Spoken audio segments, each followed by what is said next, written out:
Muy buenos días, estamos en un nuevo video en donde intentaremos completar la exégesis del capítulo 7 de los versículos 9 al 17.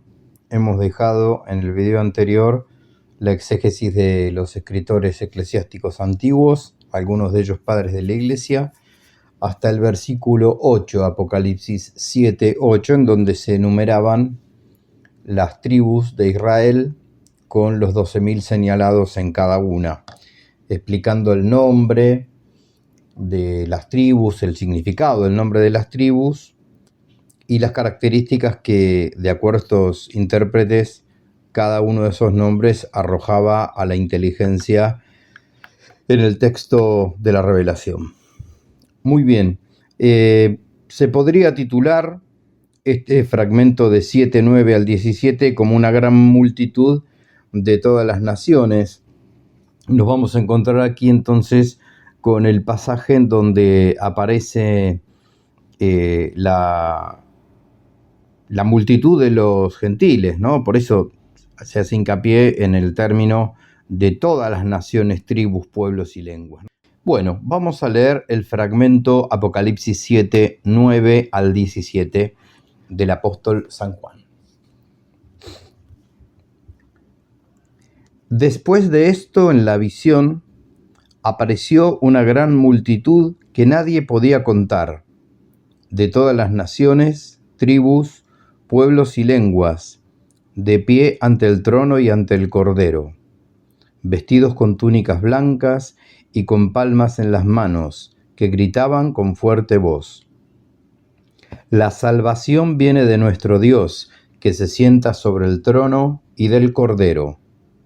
Y todos los ángeles estaban de pie alrededor del trono, de los ancianos y de los 4 seres vivos, y cayeron sobre sus rostros ante el trono y adoraron a Dios, diciendo: Amén. La bendición, la gloria, la sabiduría, la acción de gracias, el honor, el poder y la fortaleza pertenecen a nuestro Dios por los siglos de los siglos. Amén.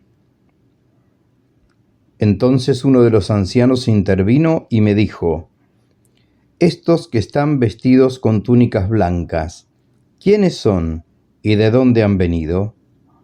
Señor mío, tú lo sabes, le respondí yo. Y me dijo: Estos son los que vienen de la gran tribulación, los que han lavado sus túnicas y las han blanqueado con la sangre del Cordero. Por eso están ante el trono de Dios y le sirven día y noche en su templo. Y el que se sienta en el trono habitará en medio de ellos. Ya no pasarán hambre, ni tendrán sed, ni les agobiará el sol, ni calor alguno, pues el Cordero, que está en medio del trono, será su pastor, que los conducirá a las fuentes de las aguas de la vida, y Dios enjugará toda lágrima de sus ojos. Hasta ahí entonces el fragmento Apocalipsis 7, del 9 al 17. Bueno, bien. A continuación vamos a escuchar las exégesis de estos autores. En principio vamos a dividir el versículo 9 en 2 hemistiquios, el hemistiquio A y el hemistiquio B.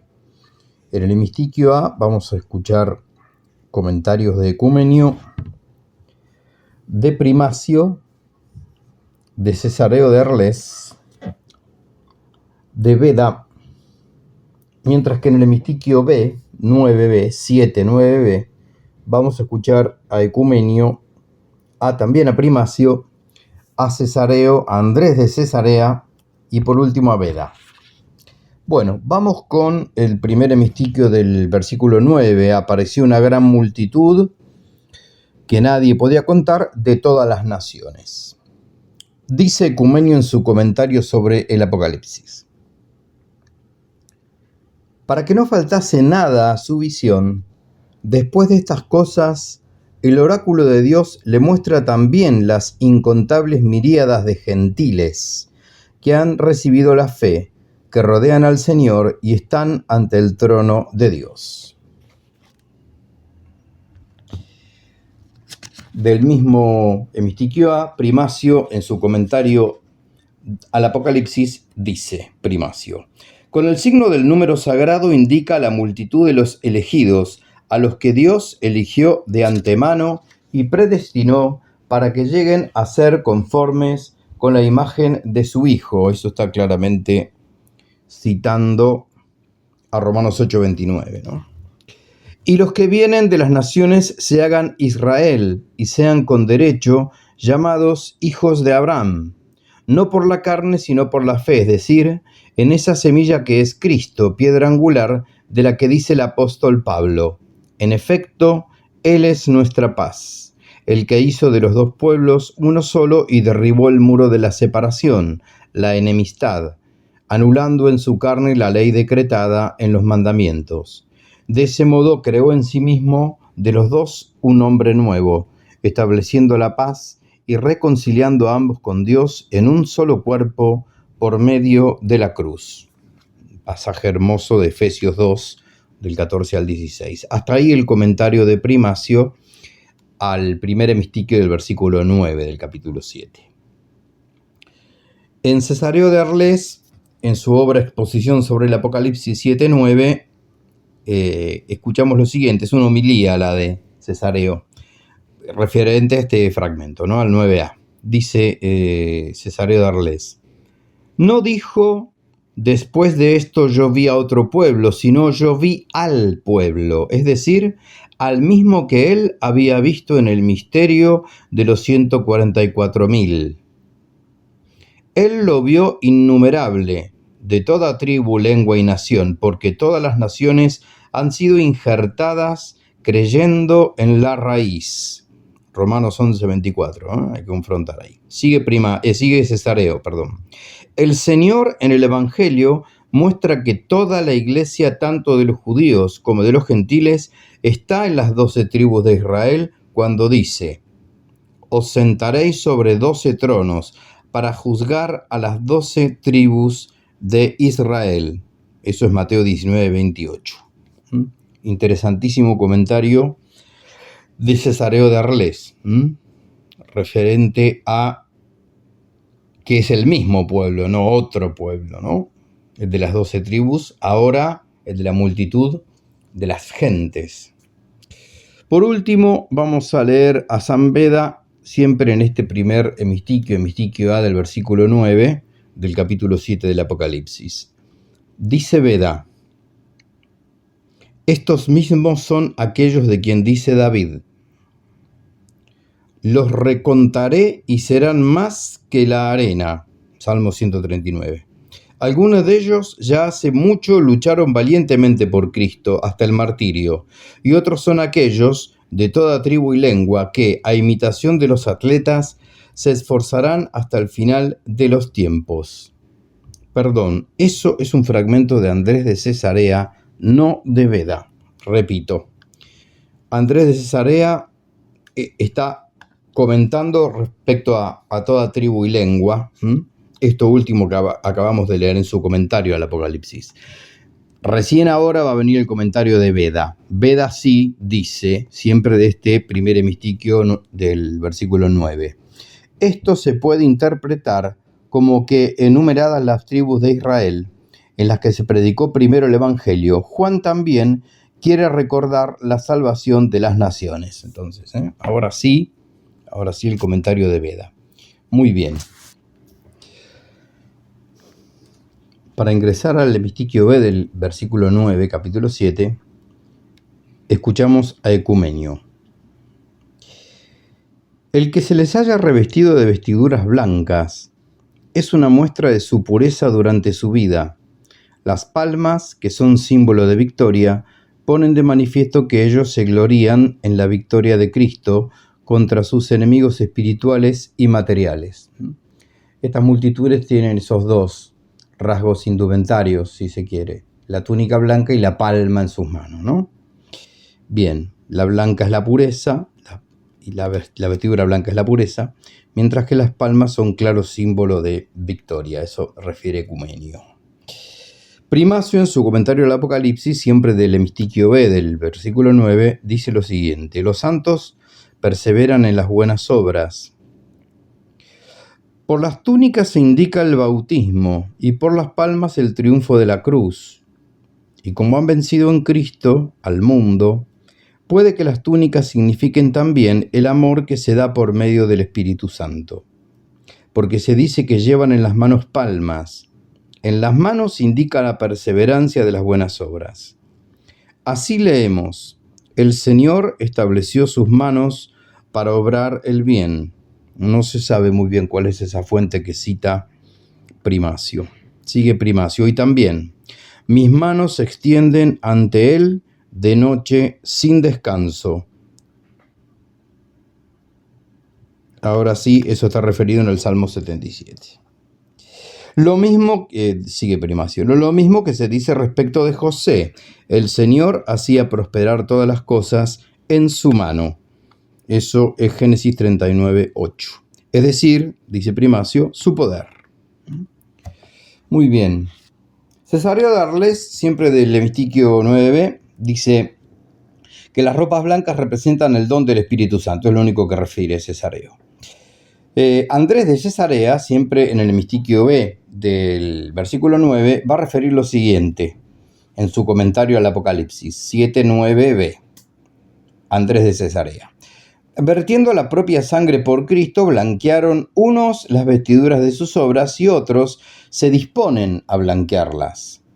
Además, llevan en sus manos palmas, símbolos de victoria, los corazones de los buenos, honestos y blancos.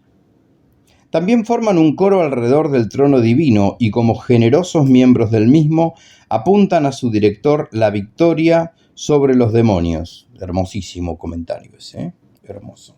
Muy bien, ahora sí, sin temor a equivocarme de vuelta, vamos a leer un extenso comentario de Beda en una homilía sobre los evangelios, en donde va a hacer referencia a este fragmento de la vestidura blanca y la palma en las manos de las multitudes, ¿no? De las naciones. Dice Beda: puesto que en la fiesta que ahora celebramos veneramos las primicias de los mártires, pensemos de continuo en la fiesta eterna de los mártires que se celebrará en el cielo, en la medida que podamos, sigamos sus huellas, para merecer participar de su fiesta, ya que el apóstol nos asegura que si hemos participado de su pasión, también participaremos de su consuelo. Se está refiriendo a la 2 de Corintios 1:7. Prosigue Beda: no debemos llorar su muerte, sino alegrarnos del premio justo que han recibido. Cuando cada uno de ellos, mediante los tormentos, se apartaba de esta vida, Raquel gemía, es decir, la iglesia que les había engendrado, y les ha acompañado con luto y lágrimas. Pero apenas salieron de esta vida, entonces la Jerusalén del cielo, que es la madre de todos nosotros, les ha acogido enviando a su encuentro a los ministros de la alegría y les ha introducido en el gozo de su Señor, para ser coronado eternamente. Por eso dice Juan que estaban delante del trono en presencia del Cordero, vestidos con túnicas blancas y palmas en las manos. Prosigue Beda: en efecto, ahora están de pie y coronados ante el trono del Señor.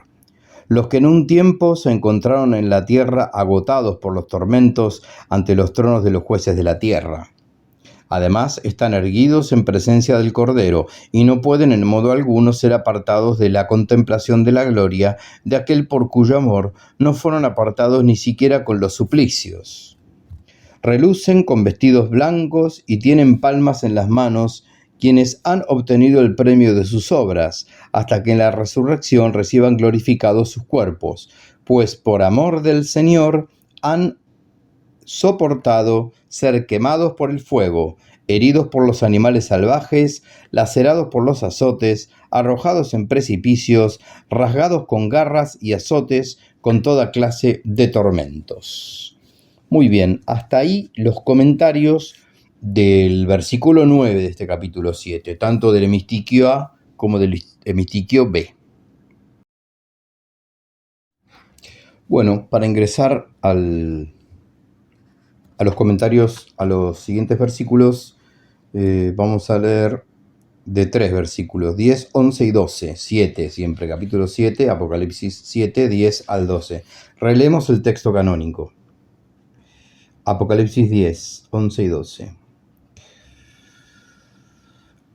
gritaban con fuerte voz: la salvación viene de nuestro Dios que se sienta sobre el trono y del Cordero. Y todos los ángeles estaban de pie alrededor del trono, de los ancianos y de los 4 seres vivos, y cayeron sobre sus rostros ante el trono y adoraron a Dios, diciendo: Amén. La bendición, la gloria, la sabiduría, la acción de gracias, el honor, el poder y la fortaleza pertenecen a nuestro Dios por los siglos de los siglos. Amén. Muy bien. Bueno, vamos a escuchar primero el comentario de Ecumenio, que dice lo siguiente: y ellos clamaron con gran voz: la salvación pertenece a nuestro Dios y al Cordero, confesando que la salvación viene de ellos, porque salvaron de la destrucción del mundo a quienes habían sido sellados como siervos de Dios. Terminada la acción de gracias, los coros litúrgicos que hay en el cielo, junto con los ancianos, respondieron: Amén, dando su aprobación a las cosas que se habían dicho. Entonces también los ángeles de Dios ofrecieron su propia alabanza a Dios, dándole honor 7 veces, cosa que, como se ha dicho antes, muestra lo inefable de la doxología de los ángeles, pues el número 7 es perfecto. Hasta ahí el comentario de Ecumenio. Vamos a leer a Primacio comentando el versículo 10 de este capítulo 7. Primacio dice: con fuerte voz, con gran devoción e incesante alabanza, confiesan que en el trono, es decir, en la iglesia, reina el Padre y el Hijo, y reina con ellos el Espíritu Santo. Pues ese es el orden de las palabras. La salvación viene de nuestro Dios, que se sienta sobre el trono, y del Cordero. Como leemos en el Evangelio con expresión semejante: que te conozcan a ti, el único Dios verdadero, y a Jesucristo, a quien tú has enviado. Ahí se está citando Juan 17:3. Prosigue Primacio: como si dijera, para que a ti y a Jesucristo, al que has enviado, te conozcan, único Dios verdadero. En el único trono se designa la potestad de la única naturaleza, y en el nombre del Cordero la propiedad personal del Padre y del Hijo, igual que cuando se nombra solo al Espíritu Santo. Ahí hay que entender tanto al Padre como al Hijo, pues como leemos en los Hechos de los Apóstoles, que se dice: cuidad de toda la grey, en la que el Espíritu Santo os puso como obispos. A continuación añade: para apacentar la iglesia de Dios que Él adquirió con su sangre. Hechos 20:28. Prosigue Primacio: y sabemos que solo a la persona de Cristo se dice que derramó su sangre por nosotros, de donde se deduce que si se nombra a uno solo, se entiende toda la Trinidad. Hasta ahí el comentario al versículo 10, capítulo 7, de Primacio. Por último, vamos a leer del mismo autor, es decir, de Primacio. La obra es Comentarios al Apocalipsis, pero el comentario que prosiguen a los versículos 11 y 12, porque lo que habíamos leído recién pertenecía al comentario del versículo 10. Primacio, entonces, respecto al 11 y 12, dice: a grandes voces los mártires saludan con cantos a Dios y le rinden un gran homenaje de agradecimiento por haber vencido, no por sus propios méritos, sino con su ayuda, en las luchas de las tribulaciones que les han oprimido. Al decir esos nombres, declaró quién era la multitud e indicó que se trataba de la Iglesia Universal. Con la enumeración de las 7 virtudes, se nos advierte que debemos buscar la razón por la que ha enumerado esas virtudes, de la que Dios quiso hacer partícipe a su iglesia, para que de ese modo se alabe a Dios y se confiese que cada uno las ha recibido de Él. Así hay que tener en cuenta que las que aquí se mencionan no son las que competen a Dios, sino las que se ha dignado conceder a los fieles. La bendición, la gloria, la sabiduría, la acción de gracias, el honor, el poder y la fortaleza. De todos esos bienes nos alegramos de gozar en la iglesia de Cristo, dice Primacio, que continúa. No se menciona aquí la omnipotencia, ni la majestad, ni la eternidad, que solo Dios posee con derecho, sino que en esas 7 se pueden reconocer todas las virtudes concedidas a los creyentes, por quien tiene la potestad de hacer hijos de Dios, para que si adquirimos alguno de esos bienes, reconozcamos que realmente los poseemos por la generosidad de Dios. Muy bien, hasta ahí entonces el comentario del versículo 12 del capítulo 7 del Apocalipsis.